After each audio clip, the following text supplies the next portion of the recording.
Goeiedag, good day, fellow South Africans and citizens of the world.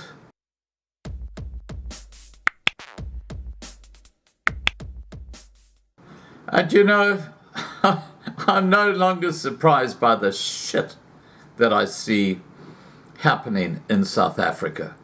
And if something like this had involved a white teacher and a white child, believe me, this would have been news in every country of the world through the fake mainstream media.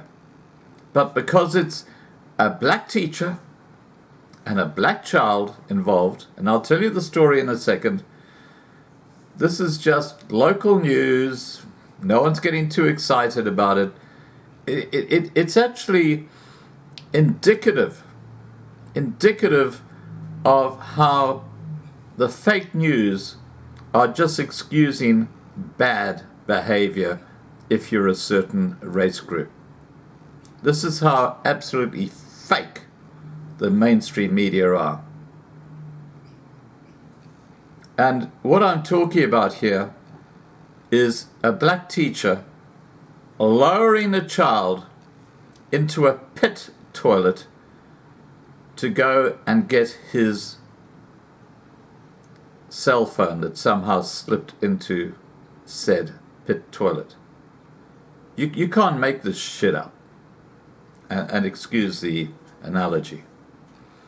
This is what happened in South Africa just this week, okay? A primary school principal who allegedly lowered an 11-year-old pupil into a pit toilet to search for a dropped smartphone left the child covered in feces and has since been suspended. The Eastern Cape Education Department said it had learnt with shame the ill treatment of the pupil and others who were allegedly instructed to search for the phone. The department said in a statement, "Upon learning about this and having discussed this with all sections of the department, we have served the principal with a letter of suspension pending investigation on the matter." Now, some of these investigations take years, and while they're being suspended, they're on full pay. And we're talking about a huge number of government employees in South Africa who've been suspended, and apparently their pay is amounting to hundreds of millions of rand while they're being investigated. Anyway, the department went on to say, "Second, as the department, we have dispatched our labor relations officials to investigate the matter with tight and strict deadlines for a report back." Well, I'm not going to hold my breath. I know how South Africa works. Let's see if this is talked about again in 2025 when something suddenly slips out that nothing ever happened. Well, that wouldn't surprise me, guys.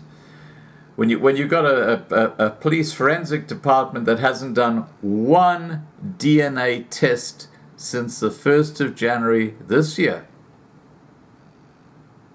in the rape capital of the world, you're starting to get the message. Let's continue. Education MEC Fondili Gadi was expected to visit the home of the pupil this week, where his office said he would apologize for this terrible and untoward behavior displayed by this principal. His office said, "As the department, we believe this behavior shows a complete lack of respect for our children. This is because the South African Schools Act regards teachers as in loco parentis, which means, when simply translated, an educator is a parent who is with the child at the school. Therefore, we really are embarrassed by such behavior that seeks to destroy the noble profession of teaching." Well, what haven't the ANC destroyed? What about the noble profession of nursing in South Africa? That's a complete and utter joke. And you can just pretty well put that across any department in South Africa, from Home Affairs to the South African Police Service to just pick a straw. They're all effed. They're all gone. This is what the ANC have done to South Africa. Anyway, let's continue. The incident was brought to light by a community member who recorded a video of the incident and posted it on social media. I'm not going to put that video up, guys. I'm sorry. I'm not going to do it. No, I'm not going to do it.